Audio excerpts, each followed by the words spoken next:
សម្បត្តិរបស់មីហ្គេលអាតេតាឆ្នាំនេះគាត់ជួយឲ្យអាសណលឈ្នះពានអ៊ីងលីព្រីមលីកដែលខកខានរយៈពេល22ឆ្នាំហើយជួយឲ្យអាសណលឡើងទៅ Final Game ប៉ះជាមួយនឹង Paris Saint-Germain នៅទីក្រុង Budapest ប្រទេសហុងគ្រីអញ្ចឹងវាជារឿងអស្ចារ្យបំផុតដែលក្រុមកំភ្លើងធំអាសណលធ្វើបានអានេះមិនទាន់ហ៊ាននិយាយណាយើងមិនទាន់ប្រកាសទេណាពេលខ្លះរឿងអច្ឆរិយៈអាចកើតឡើងក៏ថាបានទេណា Final Game វា50-50បើទោះបីជាប៉ារីសមានតែមានព្រៀបជាងអាសណលក៏ដោយប៉ុន្តែអាហ្នឹងមួយចានទឹកមួយចានគោកដូចគ្នាទេអញ្ចឹងពេលខ្លះពូនៅតែគិតថាចុយតិចអាសណលធ្វើរឿងភាពធ្វើអភិរឹកធ្វើភាពអស្ចារ្យឲ្យអ្នកគ្រប់គ្រងបានខេងទៅឈ្នះជើងឯក Champions League ទៀតមិនផ្អើលទេផែនដីទៀតពូអបអសាទរដល់ក្រុមកំភ្លឹងធំអាសណលយប់មិញក្រោយពីលទ្ធផលស្មើគ្នារវាង Man City ហើយនឹង Bournemouth មួយស្មើអញ្ចឹងអាចថាវាជារឿងដ៏ surprise បំផុតសម្រាប់អាសណលគាត់ថា Man City ស្មើពឹបអូខេ Winner Champion អាសណលហើយពេលវេលាដែលអាសណលរងចាំរយៈពេល12ឆ្នាំ22ឆ្នាំហើយដែលអាសណលខកខានលើកពាន English Premier League ឥឡូវប្រវត្តិសាស្ត្រនេះត្រូវបានកត់ត្រានៅក្នុងទំព័រទី1ដែលលោក Miguel Arteta ដឹកនាំជិត4ឆ្នាំជាមួយនឹងក្រុមកំភ្លើងធំអាសណលហើយពួកគេបានធ្វើរឿងអស្ចារ្យនៅរដូវកាលនេះការពិតទៅអាសណលត្រូវនៅសល់មកប្រកួតទៀតនេះ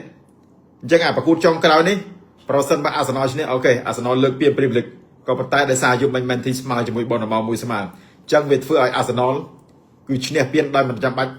សឹងថាការប្រកួតចុងក្រោយលេងតែប្រកួតកាច់ទៅបានហើយព្រោះឥឡូវបន្ទុកគឺដាច់ផឹងហើយអញ្ចឹងមកប្រកួតក្នុងដៃវាជាការប្រកួតប្រគ្រប់របស់ក្រុមកំភ្លើងធំអាសណលអបអរសាទរ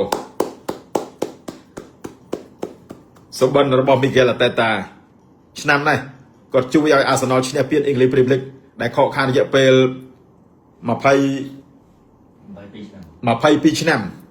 ហើយជួយឲ្យអាសណលឡើងទៅ Final Game ប៉ះជាមួយនឹង Paris Saint-Germain នៅទីក្រុង Budapest ប្រទេសហុងគ្រីអញ្ចឹងវាជារឿងអស្ចារ្យបំផុតដែលក្រុមកំភ្លើងធំអាសណលធ្វើបានអានេះមិនទាន់ហ៊ាននិយាយណាយើងមិនទាន់ប្រកាសទេណាពេលខ្លះរឿងអច្ឆរិយៈអាចកើតឡើងក៏ថាបានទេណាFinal Game វា50-50បើទោះបីជាប៉ារីសមានតែមានព្រៀបជាងអាសណលក៏ដោយប៉ុន្តែអាហ្នឹង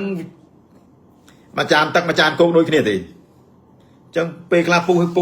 ពូនៅតែគិតថាចុយតិចអាសណលធ្វើរឿងភាពធ្វើអភិរឹកធ្វើភាពអស្ចារ្យឲ្យអ្នកគ្រប់គ្រងបានខេងទៅឈ្នះជើងឯក Champions League ទៀតមិនផ្អើលទេផែនដីវា surprise ដែរពូគាត់មើល live score ចប់ពុបអូ Man City មួយស្មើម៉ែMan City មួយស្មើមានអីទៀតជីសេះឡើងដៃហើយអាសណលឥឡូវដូចអស់ហើយនៅលេខទាំង5ដូចរកឃើញក្រុមឈ្នះ Champion ហើយបាទអស់ហើយអាល្លឺម៉ង់